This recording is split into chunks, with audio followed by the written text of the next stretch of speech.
Bumili ng 5 pirasong basurahan yung kasama ko. Kaso hindi available yung color blue at black. Para ma-solve yung problema guys, tinapalan ko na lang ng colored paper yung ulo ng basurahan. Una ko na ngang dinikitan ng colored paper itong isang basurahan na kulay green. Curve nga yung ulo ng basurahan guys, kaya hindi magpapantay-pantay kung direkta kung ididikit yung colored paper. Ginupit ko muna ng maliliit yung colored paper guys, saka ko dinikit dun sa ulo ng basurahan. Pagkatapos ko nga sa isa guys, isinunod ko na din yung isang takip ng basurahan. Kulay red nga siya guys at kailangan nating dikitan ng kulay black. Wala kaming available na colored paper na black dito sa opisina, kaya ang ginawa ko, nagprint na lang ako ng kulay black sa bond paper. Para nga mapadali yung trabaho ko guys, ginupit-gupit ko muna siya ng maliliit bago ko itikit dun sa takip ng basurahan.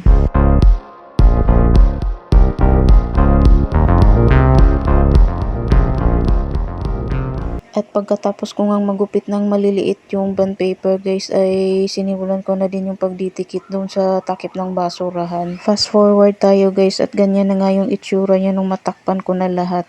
O diba guys, diskarte lang yung katapat para makumpleto lang namin yung 5 kulay. At pagkatapos nga niyan ay kinabit ko na din isa-isa dun sa mismong takip ng basurahan. Diyos ko day, at hirap pa akong ikabit yung takip ng basurahan.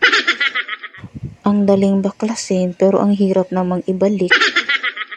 Ayan guys, at sa wakas natapos ko na din ikabit yung dalawa. At ayan na nga yung finished product ko guys. Wow! Kumpleto na yung 5 kulay. So yun lang guys. See you in my next mini vlog.